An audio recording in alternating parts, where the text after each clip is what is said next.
जंगल गायब हो जाएगा तो फिर वो आपसे कहेंगे आप वनवासी हो, जंगल तो बचा ही नहीं। तो चलिए आप जाके सड़कों पे भीख मांगिए, दूसरे लोगों के लिए काम कीजिए और आपको इस देश में कोई हक नहीं मिलने वाला है। नरेंद्र मोदी जी ने 22-25 लोगों के लिए 24 साल का मनरेगा का पैसा कर्जे में माफ कर दिया। हिंदुस्तान के गरीब लोग कर्जा माफी मांगते हैं, किसान कर्जा माफी मांगते हैं, स्टूडेंट्स बैंक का कर्जा माफ करने की बात करते हैं। नरेंद्र मोदी कहते हैं नहीं। मगर हिंदुस्तान के अरबपति जिनके पास सब कुछ है, उनके लिए नरेंद्र मोदी जी ने 24 साल का मनरेगा माफ। तो अगर नरेंद्र मोदी जी अरबपतियों को पैसा दे सकते हैं तो कांग्रेस पार्टी गरीबों को, किसानों को, आदिवासियों को, पिछड़ों को, दलितों को, गरीब जनरल कास्ट के लोगों को भी पैसा दे सकती है। नरेंद्र मोदी जी ने नोटबंदी की, गलत जीएसटी लागू, जो छोटे व्यापारी हैं, छोटा बिजनेस चलाते हैं, छोटी फैक्ट्री चलाते हैं, मिडिल साइज फैक्ट्री चलाते हैं जिसमें 15-20 लोग, 50 लोग, 100 लोग काम करते हैं, उन सब का नुकसान हुआ। जीएसटी ने, नोटबंदी ने उन सबको खत्म कर दिया। नतीजा क्या हुआ कि हिंदुस्तान के युवाओं को रोजगार नहीं मिल सकता। मोदी जी की सरकार ने मान लिया कि हां, हम रोजगार नहीं दे पा रहे हैं।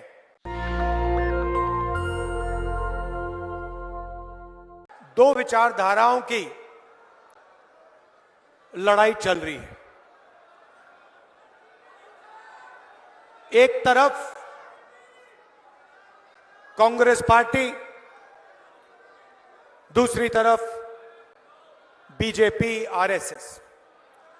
हम आपको आदिवासी कहते हैं, वो आपको वनवासी कहते हैं। सही, हम आपको आदिवासी कहते हैं, मोदी जी आपको वनवासी कहते हैं। आदिवासी शब्द का मतलब वो लोग जो इस धरती के, इस देश के पहले मालिक थे। आदिवासी शब्द का मतलब आदिवासियों को देश में जल, जंगल और जमीन का अधिकार मिलना चाहिए। क्यों मिलना चाहिए? क्योंकि वो हिंदुस्तान के पहले मालिक और निवासी थे। अब बीजेपी कहती है नहीं, आप लोग आदिवासी नहीं हो, आप लोग वनवासी हो। वनवासी का मतलब वो लोग जो जंगल में रहते हैं। वनवासी का मतलब जो जंगल में रहते हैं, उन्हें ना जमीन का हक है, ना जंगल का हक है, ना जल का हक है। उन्हें कोई अधिकार नहीं मिलने चाहिए। क्यों? क्योंकि वो तो जंगल में रहते हैं। तो ये फर्क है। आप सोचिए, बीजेपी के लोग आपको वनवासी कहते हैं कि आप जंगल में रहते हो। हिंदुस्तान का जंगल एक के बाद एक, एक के बाद एक, एक के बाद एक गायब हो रहा है। जंगल गायब हो जाएगा तो फिर वो आपसे कहेंगे आप वनवासी हो, जंगल तो बचा ही नहीं। तो चलिए आप जाके सड़कों पे भीख मांगिए, दूसरे लोगों के लिए काम कीजिए और आपको इस देश में कोई हक नहीं मिलने वाला है। तो ये लड़ाई हो रही है हमारे लिए। आप आदिवासी हो, हिंदुस्तान के पहले मालिक हो, और ये आपका इतिहास है, आपकी हिस्ट्री है। वनवासी शब्द जो है आपकी हिस्ट्री को मिटाने की कोशिश वाला शब्द है। आपके इतिहास को, आपकी भाषाएं को, आपके जीने के तरीके को खत्म करने का शब्द है। सीधी बात कहेंगे आपको कि भैया आप तो जंगल में रहते हो, आपको अधिकार कैसे मिलेंगे? जंगल में किसी को अधिकार थोड़ी मिलते हैं। तो यह फर्क है। अब चुनाव का समय है, कांग्रेस पार्टी हिंदुस्तान के गरीब जनता के लिए, आदिवासियों के लिए, पिछड़ों के लिए क्या करने जा रही है, यह मैं आज आपको बताने आया हूं। नरेंद्र मोदी जी ने 22-25 लोगों का 16 लाख करोड़ रुपया कर्जा माफ किया है। आम आदमी से आप कहो कि भैया 16 लाख रुपए कितना होता है, वो आपको बता नहीं पाएगा। इतना पैसा होता है कि आपको और हमें समझ ही नहीं आता कितना पैसा। तो मैं आपको बताता हूं, मनरेगा को चलाने में 65,000 करोड़ रुपए लगते हैं। नरेंद्र मोदी जी ने 22-25 लोगों के लिए 24 साल का मनरेगा का पैसा कर्जे में माफ कर दिया। हिंदुस्तान के गरीब लोग कर्जा माफी मांगते हैं,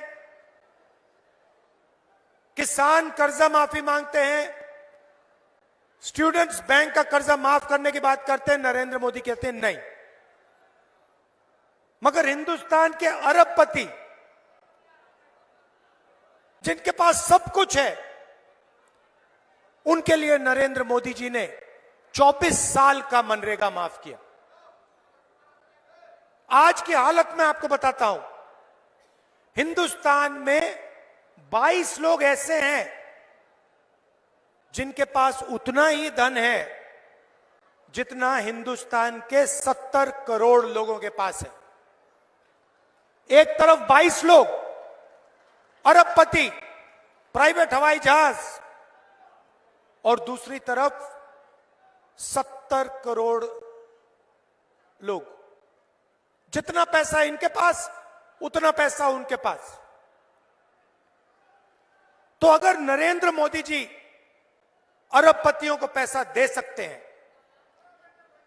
तो कांग्रेस पार्टी गरीबों को, किसानों को, आदिवासियों को, पिछड़ों को, दलितों को, गरीब जनरल कास्ट के लोगों को भी पैसा दे सकती है। तो सबसे क्रांतिकारी कदम, शायद दुनिया में पहली बार कोई भी पार्टी ऐसा कदम लेने जा रही है। महालक्ष्मी योजना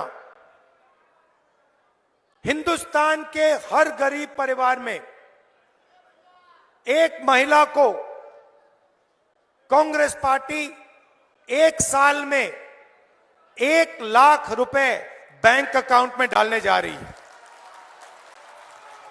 हर महीने आपके बैंक अकाउंट में, हर महीने आपके बैंक अकाउंट में हजारों रुपए आएगा।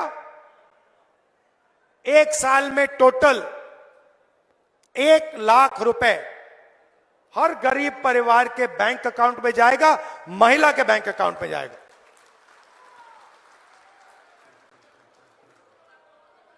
इससे हिंदुस्तान का और हमारे गरीब परिवारों का की जिंदगी बदल जाएगी। क्रांतिकारी काम है। आप सोचो एक परिवार है, गरीब परिवार है मध्य प्रदेश में, मजदूरी करते हैं, 3-4 हजार रुपए की उनकी आमदनी है। हमारी सरकार आने के एकदम बाद उस परिवार को बैंक अकाउंट में हर साल 1 लाख रुपए मिलेगा। मतलब परिवार की जिंदगी बदल जाएगी। और ये हम हर गरीब परिवार के लिए करने जा रहे हैं। उन्होंने 22 लोगों का कर्जा माफ किया, हम करोड़ों लोगों की, करोड़ों परिवारों की जिंदगी बदलने जा रहे हैं। नरेंद्र मोदी जी ने नोटबंदी की, गलत जीएसटी लागू की। जो छोटे व्यापारी हैं, छोटा बिजनेस चलाते हैं, छोटी फैक्ट्री चलाते हैं, मिडिल साइज फैक्ट्री चलाते हैं, जिसमें 15-20 लोग, 50 लोग, 100 लोग काम करते हैं, उन सब का नुकसान हुआ। जीएसटी ने, नोटबंदी ने उन सबको खत्म कर दिया। नतीजा क्या हुआ कि हिंदुस्तान के युवाओं को रोजगार नहीं मिल सकता। मोदी जी की सरकार ने मान लिया कि हां, हम रोजगार नहीं दे पा रहे हैं। क्यों नहीं दे पा रहे हो? क्योंकि आप पूरा का पूरा काम 20-25 लोगों के लिए कर रहे हो। जो रोजगार देने वाली रीढ़ की हड्डी है, स्मॉल और मीडियम बिजनेस वाले, छोटे व्यापारी, उनको तो आपने खत्म कर दिया। तो रोजगार कैसे मिलेगा? सवाल ही नहीं उठता। Narendra Modi ji make in India की बात करते हैं, और जहां भी देखो made in China, made in China, made in China.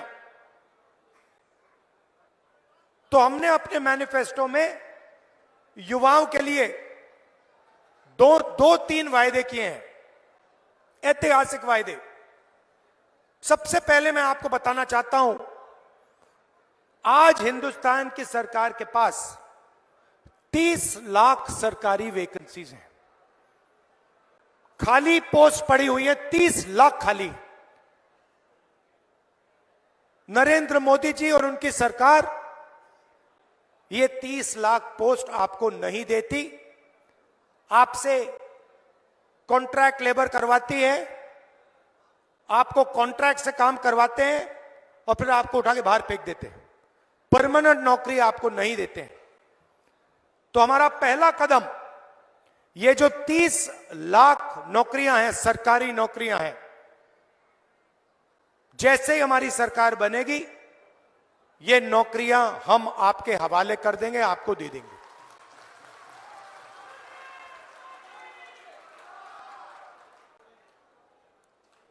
अब एक शब्द होता है अप्रेंटिसशिप, अंग्रेजी शब्द होता है। इसका मतलब मैं थोड़ा आपको बताना चाहता हूं। जो अमीर घर के बच्चे होते हैं, जो अमीर घर के बच्चे होते हैं, रोजगार पाने से पहले वो किसी बड़ी कंपनी में या सरकार में जाके अप्रेंटिसशिप करते हैं। भैया ठहर जाइए, डिस्टर्ब मत कीजिए। वो किसी बड़ी कंपनी में जाके 1 साल के लिए, 6 महीने के लिए, 3 महीने के लिए ट्रेनिंग करते हैं, काम करते हैं, और इसके लिए उनको पैसा मिलता है। आजकल हिंदुस्तान में अमीर लोगों के बेटे ये करते हैं। अब हमने मैनिफेस्टो में निर्णय ले लिया है, जैसे हमने मनरेगा किया, गरीबों को रोजगार का अधिकार दिया, वैसे ही हम हिंदुस्तान के सब युवाओं को अप्रेंटिसशिप का अधिकार देने जा रहे हैं। इसका मतलब हिंदुस्तान के गरीब से गरीब युवा को अप्रेंटिसशिप का अधिकार मिलेगा। मतलब क्या होगा? प्राइवेट कंपनियों में, सरकारों में, बड़ी बड़ी संस्थाओं में हिंदुस्तान के गरीब युवा अप्रेंटिसशिप कर पाएंगे। उनको 1 साल की ट्रेनिंग मिलेगी और उस साल के लिए उनको 1 लाख रुपए सैलरी में दिया जाएगा। और ये, भैया उसको चुप करो, और ये अधिकार होगा। जैसे मनरेगा अधिकार है, वैसे ही ये अधिकार होगा। जब आप अप्रेंटिसशिप मांगोगे, दुनिया की कोई भी शक्ति आपको मना नहीं कर पाएगी। तो ये हम करने जा रहे हैं। जब मैं मध्य प्रदेश में यात्रा में निकला, तो बहुत सारे युवाओं ने कहा कि देखिए, हम काम करते हैं, पढ़ाई करते हैं और एग्जाम से 1-2 दिन पहले पेपर लीक हो जाता है। बेईमानी से स्टूडेंट्स बेईमानी करके एग्जाम पास कर लेते हैं और जो ईमानदारी से काम करता है वो देखता रह जाता है। इसीलिए हम पेपर लीक के खिलाफ एक नया कानून लाएंगे, सख्त से सख्त कार्रवाई होगी और जो भी पेपर लीक करेगा उसके खिलाफ एकदम कार्रवाई होगी। और जो प्राइवेट, आजकल जो नई बात निकली है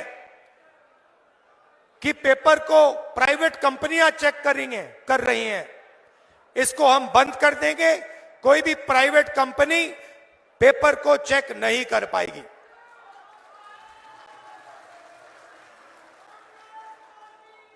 भाइयों और बहनों, मैंने आपको महालक्ष्मी योजना के बारे में बोला और युवाओं को जो रोजगार देने की बात हम कर रहे हैं, अप्रेंटिसशिप का कानून, अप्रेंटिसशिप का अधिकार, उसके बारे में बोला। अब मैं आपको किसानों के बारे में बोलना चाहता हूं। नरेंद्र मोदी जी किसान विरोधी कानून लाए और देश के सारे किसान उस कानून के खिलाफ खड़े हो गए। पंजाब, हरियाणा, मध्य प्रदेश, कर्नाटक, महाराष्ट्र, हर प्रदेश के किसान खड़े हो गए। उन्होंने कानून को रद्द करवाया। नरेंद्र मोदी अरबपतियों का कर्जा माफ कर देते हैं, मगर किसानों का ना कर्जा माफ होता है, ना किसानों को सही दाम मिलता है। किसान कोई फ्री गिफ्ट नहीं मांग रहा है, किसान कोई तोहफा नहीं मांग रहा है। किसान सिर्फ यह कह रहा है कि अगर अरबपतियों का कर्जा माफ हो सकता है तो हमारा भी कर्जा माफ होना चाहिए। और अगर बड़ी बड़ी कंपनियों को उनके प्रोडक्ट्स के लिए सही दाम मिल सकता है तो हिंदुस्तान के किसान को भी सही दाम मिलना चाहिए।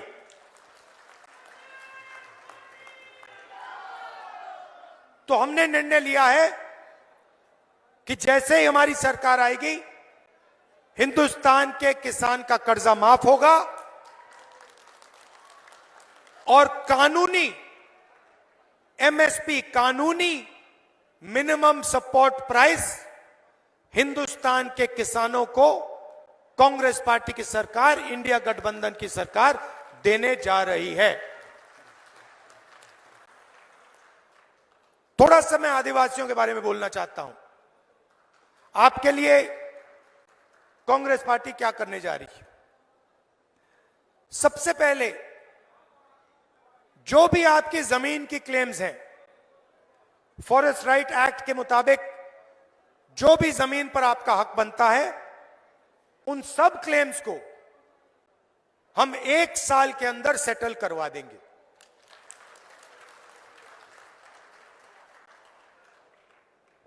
मैंने पहले कॉन्ट्रैक्ट लेबर की बात की। जब भी गरीब लोगों के रोजगार की बात होती है, चाहे वो आदिवासी हो, दलित हो, पिछड़े हो, जनरल कास्ट के गरीब लोग हों, तो उनको कॉन्ट्रैक्ट बेसिस पे रखा जाता है, उनको परमानेंट नहीं किया जाता।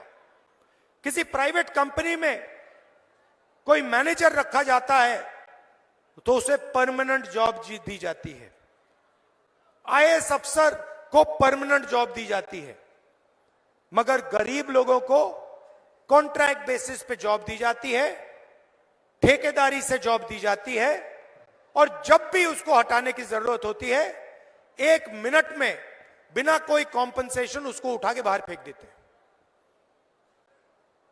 ये जो ठेकेदारी प्रथा है, इसको कांग्रेस पार्टी की सरकार खत्म करने जा रही है। सरकार में और पब्लिक सेक्टर यूनिट्स में ठेकेदारी प्रथा हम बंद करेंगे और जिसको भी नौकरी मिलेगी वो परमानेंट नौकरी होगी, वो सरकारी नौकरी होगी और वो किसी ठेकेदार के थ्रू नौकरी नहीं होगी। इससे आदिवासियों को, दलितों को, पिछड़ों को, गरीब जनरल कास्ट के लोगों को फायदा होने जा रहा है। एससी, एसटी और ओबीसी की जो स्कॉलरशिप्स हैं उनको हम दुगना करने जा रहे हैं। और शायद सबसे बड़ा काम, जहां भी आदिवासियों की 50% से ज्यादा आबादी है, वहां पे हम 6 शेड्यूल को लागू करने जा रहे हैं। अब बीजेपी के लोग गलत बात फैला रहे हैं,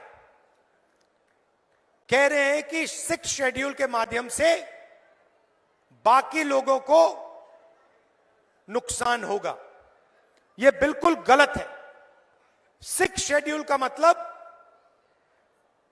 कि डिस्ट्रिक्ट कलेक्टर नहीं चलाएगा, लोकल लेवल पे कमेटी चलाएगी। उस कमेटी में आदिवासी होंगे, ओबीसी होंगे, दलित होंगे, जनरल कास्ट के लोग होंगे। तो ओबीसी को, दलित को नुकसान नहीं होगा, किसी को नुकसान नहीं होगा। सिर्फ यह बात होगी कि आपका जो लोकल एरिया है, आप लोग उसको लोकली चलाओगे, पंचायत के लेवल से चलाओगे, वार्ड के लेवल से चलाओगे, और ऊपर से दिल्ली से या डिस्ट्रिक्ट कलेक्टर के ऑफिस से वो नहीं चलाया जाएगा। यह फर्क है। और इससे सिर्फ आदिवासियों को नहीं फायदा होगा, हर वर्ग को फायदा होगा। तो ये हम उन डिस्ट्रिक्ट्स में करने जा रहे हैं जहां भी आदिवासियों की आबादी 50% से ज्यादा है, और इससे ना किसी ओबीसी का नुकसान होगा, ना किसी गरीब जनरल कास्ट का नुकसान होगा। इससे सिर्फ यह फर्क पड़ेगा कि डिस्ट्रिक्ट कलेक्टर नहीं चलाएगा, लोकल एरिया से ये आपका पूरा का पूरा काम किया जाएगा। तो आपको डिस्ट्रिक्ट कलेक्टर के पास नहीं जाना पड़ेगा, आप गांव से, छोटे छोटे कस्बों से ही अपनी सरकार को चलाओगे। यह फर्क है।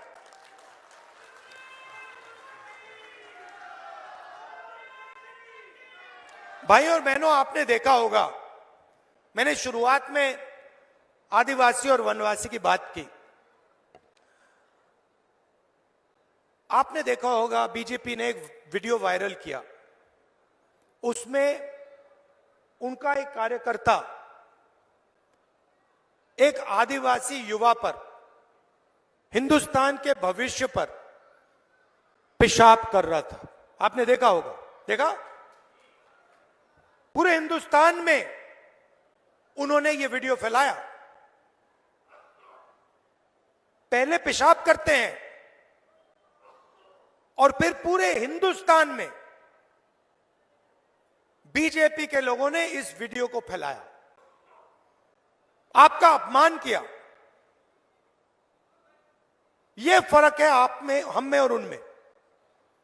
हम आपको अपना हक देने की बात करते हैं, आपके युवाओं को स्कूल, कॉलेज, यूनिवर्सिटी में डालने की बात करते हैं, आपको सरकारों में शामिल करने की बात करते हैं, और उनके कार्यकर्ता आपके बच्चों पर पेशाब करते हैं।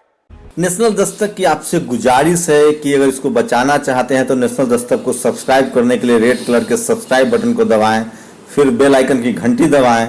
नेशनल दस्तक को बचाने के लिए बहुत जरूरी है कि हर खबर को शेयर करें, लाइक करें, कमेंट जरूर करें।